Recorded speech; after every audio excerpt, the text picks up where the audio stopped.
Good morning friends. तो Congress part 2 video है ये आपके लिए, और जिसमें देखिए फैक्चुअल इन्फॉर्मेशन है सब, और 5-5 मिनट 6-6 मिनट में मैं आपको ये कंप्लीट करके दे रहा हूँ। ये इसलिए दे रहा हूँ ताकि आप कोई काम भी कर रहे हैं ना, कुछ भी कर रहे हैं ना, तो कान में ईयरफोन लगाइए, ऑडियो लेक्चर सुन लीजिए, है ना। ये ऑडियोज़ में इसको सुन लीजिए। ऑडियो में सुनने से आपका एक रिवीजन भी हो जाएगा और एकदम शॉर्ट्स में पूरा कांग्रेस याद हो जाएगा, या कोई भी टॉपिक आपका कंप्लीट हो जाएगा।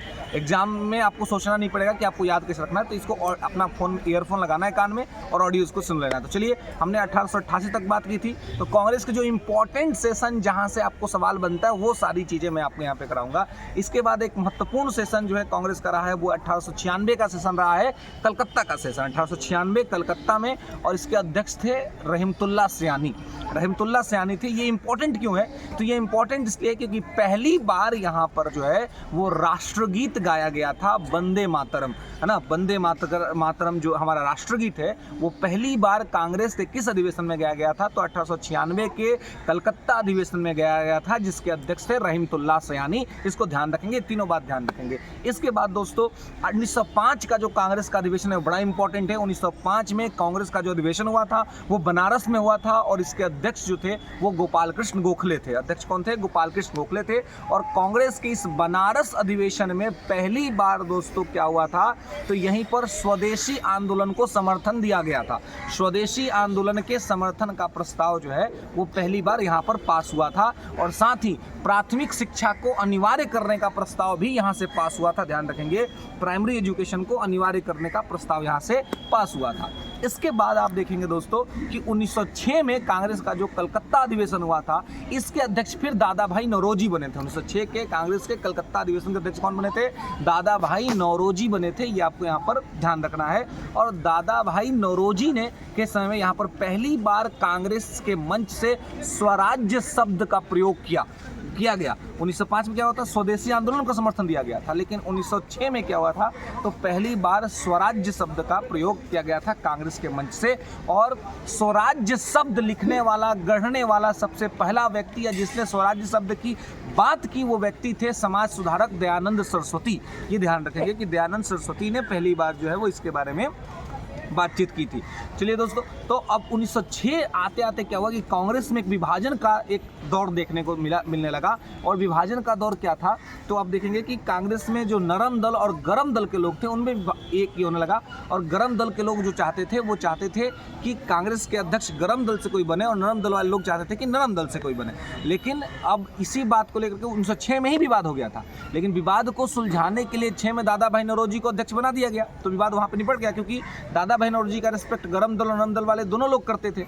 लेकिन 1907 का कांग्रेस का अधिवेशन जो हुआ वो सूरत में हुआ, ताप्ती नदी के किनारे, और यहाँ पर कांग्रेस का विभाजन हो गया दोस्तों। रास बिहारी बोस यहाँ पे कांग्रेस के अध्यक्ष चुने गए, और वो क्या थे? तो वो गरम दल के थे। वो नरम दल वो नरम दल के थे। ध्यान रखिएगा, वो नरम दल के थे रास बिहारी बोस, और वो गरम दल के नहीं थे। गरम दल से ये वादा किया गया था कि लाला लाजपत राय को बनाया जाएगा, लेकिन उनको नहीं बनाया गया।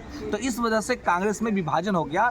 गरम दल के जो लोग थे कांग्रेस के, वो क्या कहते थे? वो कहते थे कि भाई अब हम केवल हाथ जोड़ करके कांग्रेस से अपना अधिकार नहीं, हम हाथ जोड़ के केवल अंग्रेजों से अपना अधिकार नहीं ले सकते, बल्कि इसके लिए हमें लड़ना पड़ेगा। और इनिशियल जो प्रारंभिक कांग्रेस थी वो 3P फॉर्मूला पे काम करती थी। 3P फॉर्मूला क्या था? तो प्रेयर, पिटीशन और पार्डनिंग। प्रेयर, पिटीशन और पार्डनिंग, प्रार्थना, क्षमा और याचिका। इस आधार पर जो है वो कांग्रेस काम करती। इससे गरम दल के लोग संतुष्ट नहीं थे। ठीक है, तो इस वजह से 1907 में कांग्रेस टूट गई, नरम दल और गरम दल अलग हो गया। तो नरम दल का नेतृत्व कौन कर रहा था? तो नरम दल के जो नेतृत्व करता थे वो थे गोपाल कृष्ण गोखले, और गरम दल के नेतृत्व करता थे बाल गंगाधर तिलक। और बाल गंगाधर तिलक के साथ और भी लोग थे, जिनको कहते हैं लाल बाल पाल। और लाल बाल पाल यानी कि लाला लाजपत राय, बाल गंगाधर तिलक और बिपिन चंद्र पॉल, और इनके साथ एक और व्यक्ति थे अरविंद घोष। ये लोग गरम दल के लोग थे, जो गरम दल के बारे में यहाँ पे ये करते थे। तो ये आप इसको यहाँ पे ध्यान रखेंगे। तो कांग्रेस का विभाजन हो गया, और कांग्रेस का विभाजन हो गया तो 1907 का अधिवेशन भी अपने आप में बहुत महत्वपूर्ण, ये अपने सवाल पूछा जाता है। इसके बाद जो इंपॉर्टेंट सेशन है वो है 1911 का कांग्रेस का कलकत्ता अधिवेशन। तो 1911 का कांग्रेस का जो कलकत्ता अधिवेशन है, इसके अध्यक्ष कौन थे? तो इसके अध्यक्ष थे बिशन नारायण दर। बिशन नारायण दर जो थी इसके अध्यक्ष थे, और यहाँ पर पहली बार राष्ट्रगान गाया गया था। क्या गाया था? तो पहली बार राष्ट्रगान गाया गया था, जन गण मन। तो जन गण मन, इसको ऐसे ध्यान रखें, जन गण मन। बिशन नारायण धर, तो 3 वर्ड ये है और 3 वर्ड वो है, तो इसको याद करने में भी आपको सुविधा हो जाएगा। तो 1911 का कांग्रेस का जो सेशन हुआ था दोस्तों, वो कहाँ हुआ था? तो कलकत्ता में हुआ था। और इसके अध्यक्ष कौन थे? तो बिशन नारायण धर जो थे वो इसके अध्यक्ष थे। तो इसको आपको ध्यान रखना है, याद रखना है। इसके बाद आप देखेंगे कि 1916 का कांग्रेस का लखनऊ अधिवेशन, ये भी अपने आप में बहुत महत्वपूर्ण है, क्योंकि 1916 का कांग्रेस का लखनऊ अधिवेशन जो हुआ था, इसके अध्यक्ष थे अंबिका चरण मजूमदार। अंबिका चरण मजूमदार जो थे वो इसके अध्यक्ष थे। और यहाँ पर 1907 में जो कांग्रेस टूटी थी उनका वो एक हो गई, 1916 में एक हो गई। इसी को कहते हैं लखनऊ पैक्ट।